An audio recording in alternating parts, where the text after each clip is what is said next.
Good morning to all of you. हम बात करेंगे चॉइस ऑफ कोऑर्डिनेट के बारे में। चॉइस ऑफ कोऑर्डिनेट क्या होते हैं? ये चॉइस ऑफ कोऑर्डिनेट, ये कोऑर्डिनेट तीन टाइप के होते हैं जी। ये कोऑर्डिनेट कितने टाइप के होते हैं? तीन टाइप के होते हैं। पहला एक्स कोऑर्डिनेट, दूसरा वाई कोऑर्डिनेट, तीसरा जेड कोऑर्डिनेट। अब चलिए इसको देखते हैं। एक्स कोऑर्डिनेट क्या होता है, वाई कोऑर्डिनेट क्या होता है, जेड कोऑर्डिनेट होता है। इसको रिप्रेजेंट करते हैं।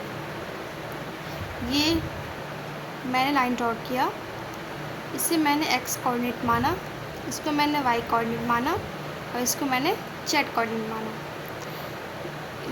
वाई और एक्स के बीच में एंगल कितना है? 90 डिग्री। ठीक है, एक्स और जेड के बीच में एंगल कितना है? 90 डिग्री। और वाई और जेड के बीच में एंगल कितना है? 90 डिग्री। ये सारे कोऑर्डिनेट क्या होते हैं? एक दूसरे के परपेंडिकुलर होते हैं। ठीक है, ये तीनों कोऑर्डिनेट क्या होते हैं? एक दूसरे के परपेंडिकुलर होते हैं। और ये जो एंगल जो है, ये तीनों एक्सिस के एंगल जो है, ये तीनों एक्सिस का जो एंगल है एक दूसरे क्या है? एक दूसरे क्या है? परपेंडिकुलर है। एक दूसरे के क्या है? ये तीनों परपेंडिकुलर है। जैसे कि मानिए ये एक्स एक्सिस है और ये वाई एक्सिस। ठीक है, ये एक्स एक्सिस है, ये वाई एक्सिस है। ये एक्स एक्सिस है, ये वाई एक्सिस है। ठीक है, एक और पेन हम लेते हैं, ये रहा। और ये जो ब्लैक है ये हमारा क्या है? जेड एक्सिस है। ठीक है, ये ऐसे जेड एक्सिस है। एक्स वाई और ये जेड। ठीक है, ये इस तरीके से। तो हम अगर मान लीजिए ये जो जेड और एक्स मान लीजिए ऐसे न रह के, ये ऐसे न रह के अगर ऐसे रहता, ये प्लेन पे, ये हम कॉपी पे देख रहे हैं, एक्चुअली में ये प्लेन पे इधर है, बट एक्चुअली में देखिए तो रियल में ये ऐसा होता है, ऐसा होता है। ये देखिए, ये वाला जो, एक मिनट, ये जो है ये कितना? 90 डिग्री। और ये एक्स और वाई के बीच में एंगल 90 डिग्री। फिर यहाँ देखिए ये, अब ये एक्स वाई हो गया। अब ये देखिए ये क्या है? एक्स है, ये क्या है? जेड है। ये जेड है, प्लेन के बाहर होता है। ठीक है, इसके बीच में 90 डिग्री है। अब देखेंगे जेड और वाई के बीच में, जेड और वाई के बीच में क्या? ये भी 90 डिग्री है। तीनों एक दूसरे के क्या है? 90 डिग्री। और देखते हैं और इसको रिप्रेजेंट करते हैं, और तरीके से रिप्रेजेंट करते हैं। देखिए ये एक्स और ये वाई और ये जेड को हमने क्या किया? डॉट से रिप्रेजेंट कर दिया। ठीक है, अब ये डॉट क्या होता है? सर्कल के अंदर एक डॉट है। ये क्या है? ये going into outside the plane और स्क्रीन। जो स्क्रीन के बाहर हो, ये स्क्रीन, ये एक प्लेन है। ठीक है, कॉपी एक प्लेन है, ये कॉपी के बाहर हो या फिर किसी स्क्रीन के बाहर हो, आउटसाइड, उसे हम इस डॉट से रिप्रेजेंट करते हैं, इसे हम जेड एक्सिस मानते हैं। ठीक है, और इसको और तरीके से रिप्रेजेंट कर सकते हैं, ये वाई, ये एक्स। ठीक है, और इसको मैंने क्रॉस से रिप्रेजेंट किया, इसको मैंने क्या किया? क्रॉस से रिप्रेजेंट किया। ठीक है, एक मिनट, हाँ, इसको मैंने क्रॉस से रिप्रेजेंट किया। जब इसको हम डब्बे के अंदर क्रॉस को लिखते हैं, going into inside the plane या फिर स्क्रीन बोल सकते हैं। जब हम डॉट से लिखते हैं, जब क्रॉस, जब डब्बे के अंदर क्रॉस हो तो क्या होता है? प्लेन के बाहर होता है, प्लेन के, ये है। ठीक है, ये डॉट है, तो डॉट है, ये एक्स, तो ये एक्स है, ये वाई है। ठीक है, अब मैंने इसको डॉट से रिप्रेजेंट किया, डॉट से रिप्रेजेंट किया तो मैंने क्या किया? डॉट से रिप्रेजेंट करते हैं तो ये क्या? Outside the plane. तो ये क्या होगा? प्लेन के, ये हमारे प्लेन के बाहर होगा, ये लाल वाला जेड है, प्लेन के बाहर है। और क्रॉस जो बोलते हैं, डॉट डब्बे के अंदर क्रॉस होता है, क्या होता है? इनसाइड द प्लेन के अंदर है। ये एक्स है, ये वाई है, रेड वाला जेड है, ये प्लेन के इस तरीके से अंदर है। ठीक है, जब हम क्लॉक क्लॉकवाइज घुमाएंगे, जब हम क्लॉकवाइज घुमाएंगे, ऐसे क्लॉकवाइज घुमाएंगे तो घड़ी की डायरेक्शन क्या होती है, ये होता है हमारा, ये होता है हमारा क्लॉकवाइज, ठीक है, और ये होता है हमारा एंटी क्लॉकवाइज।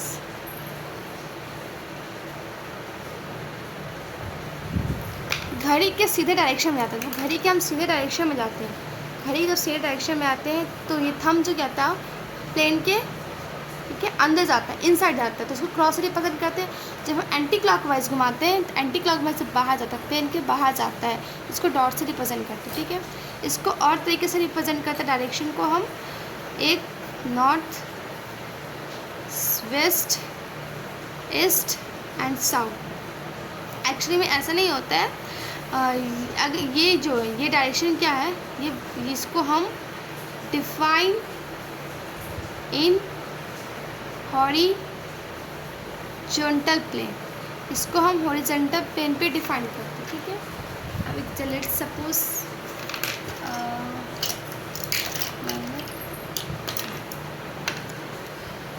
ये हमारा ये प्लेन पे, ठीक है, हम उसको हॉरिजॉन्टली रिप्रेजेंट करते हैं, ये नॉर्थ, ये, ठीक है, इसको हम रेड वाले को नॉर्थ मानते हैं, इसको वेस्ट मानते हैं, ठीक है, इसको हम नॉर्थ मानते हैं, इसको हम वेस्ट मानते हैं, और इसको क्या मानते हैं, ईस्ट, इसको बोलते हैं साउथ।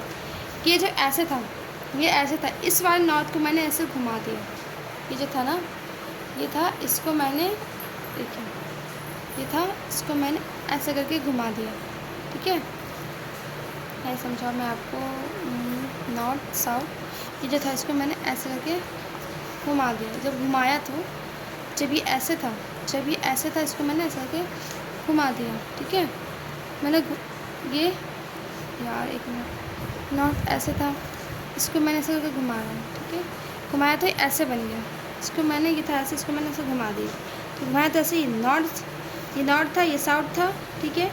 अभी देखिए, ये नॉर्थ था, ये साउथ था, ये ईस्ट था, ये ईस्ट था, मैं इसको ऐसे घुमा दिया, तो ये क्या हो गया, ये नॉर्थ इधर चला गया, ये साउथ हो गया, ये ईस्ट हो गया, ये वाला वेस्ट हो गया, ठीक है। अब हम इसको और तरीके से डिफाइन करते हैं डायरेक्शन को। मान लीजिए कि एक्स एक्सिस है, हमने कहा एक्स एक्सिस के बाद एक्स एक्सिस का अच्छे लोगों ने इसका एक्स एक्सिस का नाम क्या रखा, आई कैप, और अच्छे लोगों ने वाई एक्सिस का नाम, तुम्हारा भी घर में बहुत सारे नाम होते हैं, वैसे ही X axis, Y axis, Z axis भी नाम है, इनका नाम रखा जे कैप, और जेड एक्सिस का नाम रखा इन लोगों ने के कैप, ठीक है। नाम हमने तीनों x axis, Y axis, Z axis, तीनों का नाम रख दिए, ठीक है। जब भी हम एक्स एक्सिस बोलेंगे तो हमेशा याद रखें आई कैप, जब भी वाई एक्सिस बोलेंगे तो हमेशा याद रखना जे कैप, और हमें जेड एक्सिस बात हमें के कैप, ठीक है। अब हमने ये बात मैंने पहले ही बता दिया था कि ये जो कैप जो होता है, तो मैंने छतरी जो पहनाया था आई और जे और के ऊपर जो छतरी पहनाया था, ये क्या बताता है, डायरेक्शन बताता है, ठीक है, डायरेक्शन बताता है।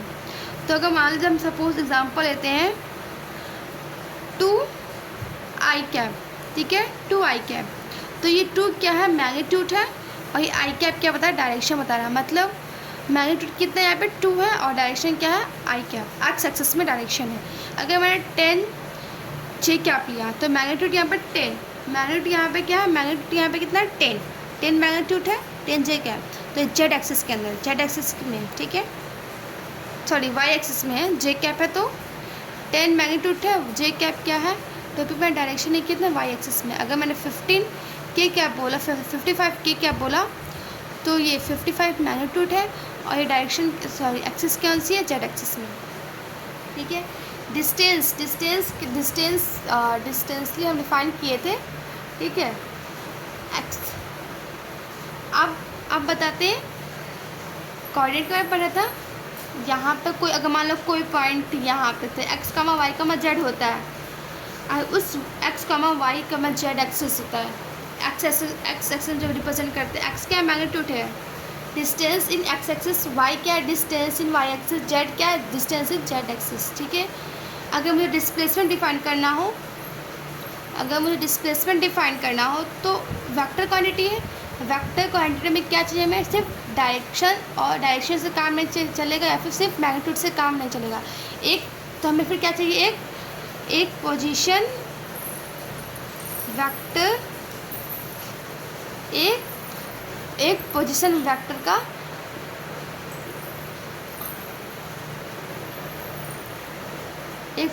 का फॉर्मेट चाहिए, यानी कि अगला पॉइंट हमें क्या, पोजीशन वेक्टर। ठीक है, पोजीशन वेक्टर, इसको डिफाइन कैसे किया मैंने, इसको मान लो ये क्या है, ये y कॉमा है, ये है मेरा x एक्सिस से, सॉरी ये फिर काटते हैं, ये x, ये y, और ये पॉइंट है यहाँ पे 2 3। तो इट्स में हमें इस पॉइंट पे चलने के लिए, इस पॉइंट पे जाने के लिए, यहाँ पे 0,0 मान लो ये वाला, हमें इस पॉइंट पे चलने के लिए हमें कहाँ चलना पड़ेगा। तो ये x एक्सिस है, x एक्सिस में हम ये 2 चले और y एक्सिस में 3 चले, तो हम पोजीशन वेक्टर फाइंड कर रहे हैं। तो अगर वो डिफाइन किया, जब x एक्सिस का नाम क्या है i कैप और y का नाम क्या है j कैप, x एक्सिस कितना चलना पड़ा, 2 चलना पड़ा, और y एक्सिस 3 चलना पड़ा। ठीक है, अब पोजीशन ऑफ वेक्टर, यहाँ से मैं चलूँ एक्सिस से चलूँ या फिर y में चलूँ, लास्ट में पॉइंट पहुँच जाए तो इसको मैंने बोल दिया, इसको मैंने पोजीशन वेक्टर p, तो यहाँ से लेके यहाँ तक का वेक्टर। पोजीशन वेक्टर 2 एक्सिस क्या है, 2 एक्सिस में चला, 2 x एक्सिस और 3 y एक्सिस में चला। हमें पोजीशन वेक्टर फाइंड करना है, 2 x एक्सिस में जाता है, तो मैंने अभी बोला है जब x एक्सिस में जाएगा, x एक्सिस का मैंने नाम क्या रखा था, देखिए एक्सिस का नाम रखा था मैंने i कैप। ठीक है, i एक्सिस का मैंने नाम रखा गया i कैप, y एक्सिस का नाम j कैप, z एक्सिस का नाम k कैप। ठीक है, x का नाम क्या है i कैप और y का नाम क्या है j कैप। ये हमारा आ गया पोजीशन वेक्टर। अगर मान लो और एग्जांपल लेता हूँ मैं कि कॉल डिफाइन करते, चलो तुम्हारे बात से, ये y है, ये x है, ये 0,0 मान लो। ठीक है, ये पॉइंट 10,9 है मान लो। ठीक है, कुछ भी मान सकते हैं आप अपनी तरफ से। ठीक है, यहाँ पे पहुँचने के लिए हमें x में क्या चलना पड़ा 10 और y में क्या चलना पड़ा 9।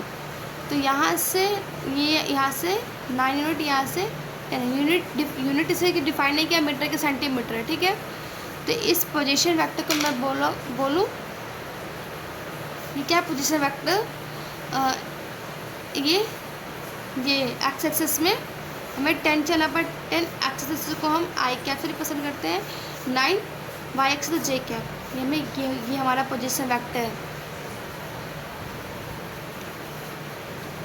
हमें पोजीशन वेक्टर को डिफाइन करने कुछ नहीं सोचना है, उसका कोऑर्डिनेट लिखना है। ठीक है, उसका कोऑर्डिनेट लिखना है और उसके डायरेक्शन को डिफाइन कर देंगे।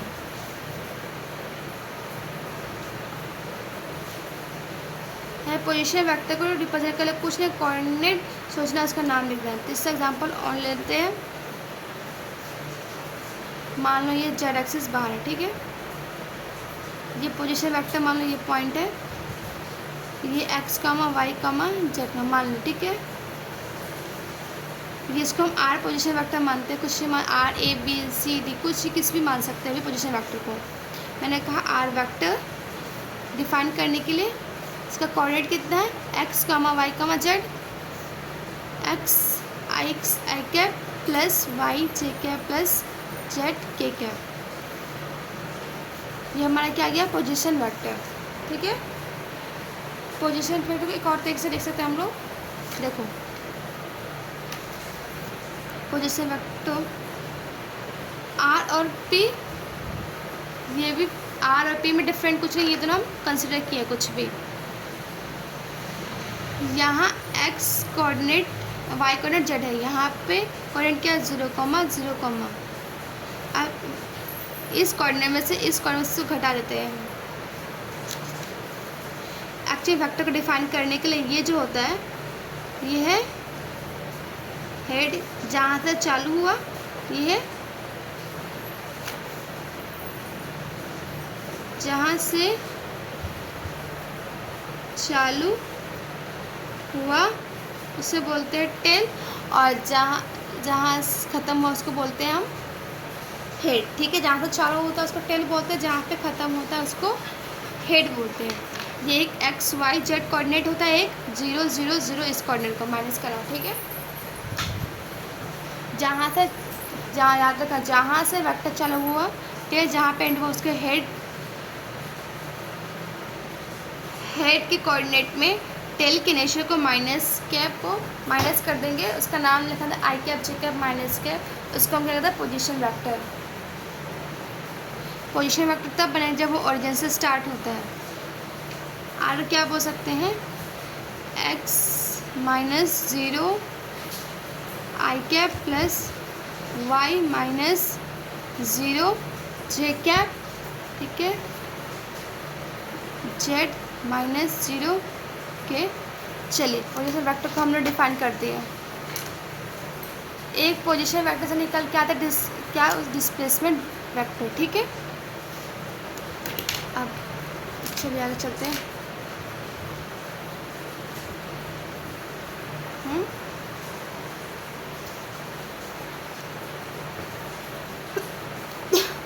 डिस्प्लेसमेंट वेक्टर कहने का मतलब कि अगर मैं पोजीशन वेक्टर को यहाँ पर देखो, पहले यहाँ पर कि मैंने वो डिस्प्लेसमेंट वेक्टर मतलब डिस्प्लेसमेंट वेक्टर मतलब एक जैसे चालू हुआ दूसरे पर ख़त्म हुआ। अगर मैंने बोला, मैं देखा ये पॉइंट P1 है, ठीक है, ये P2 है। ठीक है, ये क्या हमारा P2 वेक्टर, और ये हमारा क्या P1 वेक्टर आ गया। अब मैं बोल रहा हूँ ना ही मैं ओरिजिन से P1 गया हूँ, ना ही ओरिजिन से P2 गया। मैं बोली क्या मैं P1 से P2 में गया। ये क्या हमारा डिस्प्लेसमेंट वेक्टर, इसे कहते हैं हम डिस्प्लेसमेंट वेक्टर। ये P1 है, इसको coordinate x, y, plus z1। ठीक है, और इसको मानते हैं x2, y2, z2।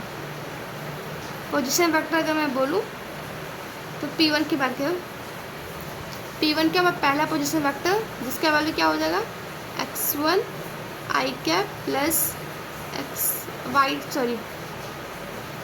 y1 j cap plus z1 k cap. ठीक है, ये हमारा कौन सा वेक्टर है, पोजीशन वेक्टर P1। उसी तरीके से पोजीशन वेक्टर 2 का निकाल लेंगे हम, x2 i cap plus y2 j cap plus z2 k cap. ये हमारा क्या हुआ P2 वेक्टर होगा, दोनों पोजीशन वेक्टर आ गया। अगर मैं डिस्प्लेसमेंट वेक्टर की बात करूँ, एक्चुअली मैंने जो ये लिखा था, मैंने x, y, x माइनस 0 आई कैप प्लस y माइनस 0 जे कैप z माइनस 0 के कैप, ये क्या हमारा पोजीशन वेक्टर हुई है। ठीक है, अब यहाँ पे बात देखिए आता है x माइनस 0 आई कैप प्लस y माइनस 0 जे कैप जी। एक्चुअली में ये कौन सा वेक्टर है, डिस्प्लेसमेंट वेक्टर। ठीक है, आपने कहा कि आपने अभी तो पोजीशन वेक्टर कहा, पोजीशन वेक्टर मैंने इसीलिए कहा था क्योंकि स्टार्टिंग पॉइंट कहाँ, स्टार्टिंग पॉइंट से ओरिजिन से हटा के किसी और पॉइंट पे लगा देते हैं तो पोजीशन वेक्टर क्या बन जाता है, डिस्प्लेसमेंट वेक्टर। और जैसे हटा किसी और पॉइंट पे लगा देते हैं तो पोजीशन वेक्टर क्या बन जाता है, डिस्प्लेसमेंट वेक्टर। फिर क्या हो जाएगा, ये डिस्प्लेसमेंट वेक्टर।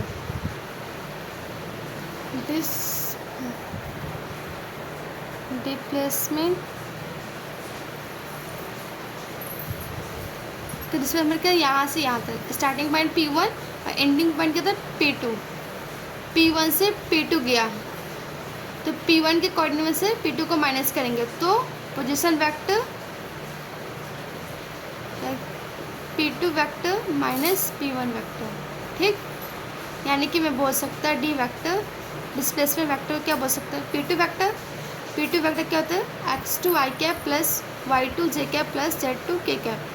इसे क्या बोला जाएगा, x2 i cap plus y2 j cap plus z2 k cap. ये क्या हमारा P2 वेक्टर, उसमें किसको माइनस करेगा, P1 को। P1 क्या x1 i cap plus y1 J cap plus z1 के कैप। इसे माइनस करेंगे, x में घटेगा, y में घटेगा, z में घटेगा, यानी कि डिस्प्लेसमेंट वेक्टर डिफाइन करने क्या मिल गया, x2 माइनस x1 दोनों का i कैप प्लस y का y cap 1, y2 minus y1 के सॉरी जे कैप प्लस उसके बाद क्या हुआ z2 माइनस z1 के कैप। ये हमारा क्या आ गया, डिस्प्लेसमेंट वेक्टर। ठीक है, डिस्प्लेसमेंट वेक्टर आ गया। इस तरीके से मैंने क्या किया, पोजीशन वेक्टर की हेल्प के डिस्प्लेसमेंट वेक्टर को फाइंड कर दिया। पोजीशन वेक्टर की हेल्प से डिस्प्लेसमेंट वेक्टर को डिफाइन कर लिया। ठीक, अगर डिस्प्लेसमेंट वेक्टर को x1 y1 z1 को अगर हम x1 या y1 z1 को जीरो कोऑर्डिनेट रखो तो फिर क्या बन जाएगा, पोजीशन वेक्टर। ठीक है, एग्जाम्पल है तो थोड़ा सा और अच्छे समझते हैं। ठीक, मैं बोल रहा हूँ, हम एक पॉइंट दे रहा हूँ, डिस्प्लेसमेंट दे रहा हूँ, उसमें से निकालना है पोजीशन वेक्टर डिस्प्लेसमेंट वेक्टर दोनों निकालना है। तो मैं एक पॉइंट दे रहा हूँ, मैं फाइंड आउट कुछ नहीं find out position vector of p1 and p2, also find displacement vector। ठीक है, फ्रॉम कहाँ से कहाँ ले जाऊँ, जहाँ से ले जाएंगे वो p1 बनेगा और जहाँ तक ले जाएंगे वो p2 बनेगा, सॉरी हेड बनेगा। ठीक है, जहाँ से जाएंगे टिल जहाँ तक ले जाएंगे हेड, मान लेते हैं p1 to p2। बराबर देखो, मैंने बोला अगर वेक्टर यहाँ से चालू हुआ यहाँ ख़त्म हुआ, ये मान लो 2, 3, 4, ये p1 है, ये p2 है। ठीक है, मान लो 4, 6, 9। ठीक है, तो पहले आराम से निकाला, ट्राई करना। ठीक है, p1 बनेगा तो तेज समझ लेना। p1 पोजीशन वेक्टर फर्स्ट क्या हो जाएगा, डिस्प्लेसमेंट वेक्टर बोला तो ये वाला मैंने पोजीशन वेक्टर बोला। ठीक है,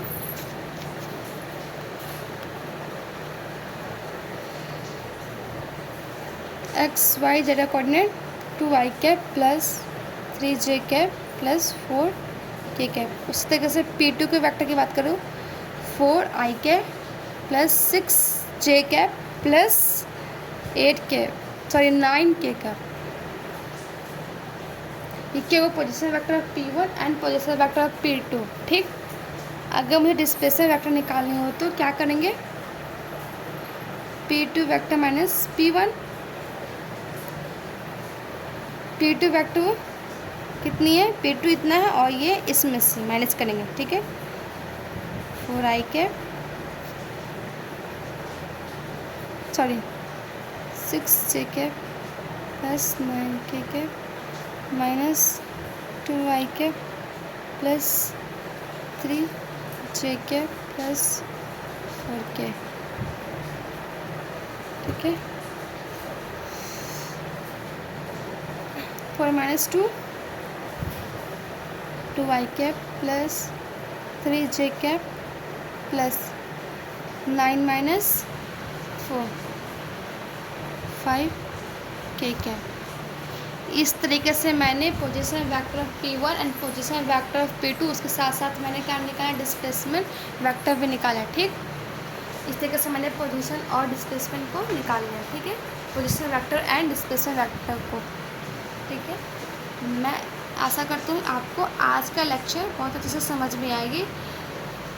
धीरे धीरे मैं बहुत अच्छे तरीके से समझा दूँगी। आपको लग रहा है कि स्टार्टिंग में बहुत धीरे धीरे बहुत छोटा बहुत सिंपल है, ऐसा कुछ नहीं होगा, पता नहीं क्या पढ़ा रहा है, कुछ नहीं पढ़ा रहा है, बट कोई ना, धीरे धीरे मैं आपको टफ लेवल पे ले जाऊंगी और सारे लेक्चर को बहुत अच्छी तरीके से देखना है। धीरे धीरे इस क्वेश्चन के लेवल को मैं टफ कर दूंगी, जिसके कारण आपको कोई प्रॉब्लम नहीं आएगी, इस करके मैं गारंटी देती हूँ। Okay, thank you. आज का लेक्चर यहीं पे ख़त्म करते हैं और मैं आपसे कल मिलती हूँ, ठीक है। आगे इस चैनल पर बने रहना। धन्यवाद, ठीक है। एक क्वेश्चन पहले लिख लो जाते जाते। Find out position vector of P1 and P2. Also find displacement vector from